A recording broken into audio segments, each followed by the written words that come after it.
I'm a hard-working man. Hi, this is Concrete Charlie. Thank you for tuning in to Ask Concrete Charlie. You know, we've spent quite a bit of time the last couple of weeks going over different applications. One thing in particular I've been getting a lot of questions about is how to stitch a crack. Stitching is one of those things that interests homeowners as well as contractors that use our materials. It is the reason we can issue a lifetime guarantee with confidence. It has also set us apart from everyone else. Stitching has become such... Hey Charlie, sorry I'm late. I was leaving a job and a neighbor had stopped me to ask a couple of questions about her basement. Well, that's good, and I'm sure you were helpful. I was just telling our audience about all the questions we've been getting about stitching. I think it would be a good idea to take the time today to explain stitching. In general? Or maybe we should demonstrate and narrate the process? I think we should demonstrate from start to finish the installation of a stitch.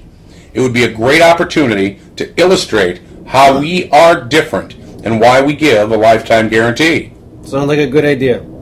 This way homeowners can understand the process a little better too when we explain what we propose to do. Exactly. First, before we even take the rotohammer out of the box, we should explain why and where we install a stitch. Several factors cause movement in the ground around a foundation. Freeze-thaw, swelling and contracting from saturation and drought, and dramatic temperature swings are just a few of the reasons the ground and a foundation will move. If there is a crack in the wall, it will move and become wider as the expanding ground pushes against it. Repairing a crack will only be successful until the next time the ground expands and pushes against the wall. The way to prevent that crack from re-breaking is to install a steel bar stitch. Okay, Tim, tell us how to decide where to install the stitch. Well, as a rule of thumb, you want the stitch in the top third of the crack, but not within the top quarter of the crack. As you see in the diagram, the crack is divided into thirds and quarters. The ideal area is shaded so you can see where to install the stitch. So you have a little bit of leeway there in case there's something that will be in the way when you drill. The most common obstruction in the wall is a rod tie. You got that right. It only takes one time getting your bit bound up in a rod tie hole to learn that lesson. Believe me, your shoulder, elbow, and your wrist won't let you forget that. After you drill a pilot hole, explain how you know what angle to drill your stitch hole so the steel bar will fit inside the wall where you want it. What we want to accomplish when installing a stitch is to have approximately half of the steel on either side of the crack.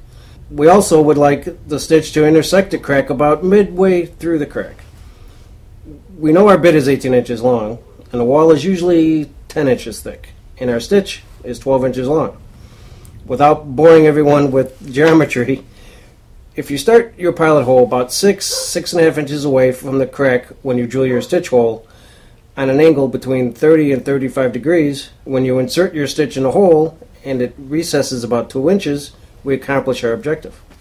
Sounds like you've installed a stitch or two in your time. I like to stitch every crack I repair. One thing we know for sure is that cracks can always lead to bigger problems than leaking if they're not repaired properly with a stitch. Now we know where to install it and how to determine what angle to drill. Why don't you show us how it's done? No problem. First, you see I'm drilling a pilot hole about 6.5 inches away. Next, I pivot the rotor hammer toward the wall to create my 35-degree angle. After I drill a hole as deep as the tool will allow, I use the bit to clean out the dust and debris from the hole. Now, I can insert the rebar in the hole and recess it. All that's left is to trim my mounting rod, set my port, and set up the stitch so I can inject around the steel. Another important point is where the ports along the crack are set up in relation to where the stitch intersects the crack. If there is a port above and one below where the stitch is installed, you can be sure the crack and stitch hole are full of epoxy because there is connection between all three ports. We call that triangulation. I can't understand why after all these years other repairs are tried when there is only one that has proved to be effective 100% of the time. We're the only ones willing to back up our repairs with a lifetime guarantee. Those that make other repairs wouldn't want to carry that kind of responsibility on their shoulders, even if they injected and stitched the cracks. So, they make a substandard repair, issue a limited warranty, and cross their fingers. Yeah, but every crack that's not fixed right the first time is potentially a problem in the future. Think of all the basements that are remodeled after homeowners fix their foundation cracks. Do you realize how many prior repaired cracks we fixed this year alone, where we had to open the finished wall to make the repair area accessible? Easily 10 to 15 a month are like that. In a year, the amount of money cumulatively spent on putting the walls back together is staggering. Well, how about all the other damage done by cracks that move? If they don't leak or have been repaired with foam, that allows for movement. Serious problems can occur when movement starts deflecting above grade. Whoa, you're getting ahead of yourself. I think we're close to the end here. Plus, you're touching on next week's topic.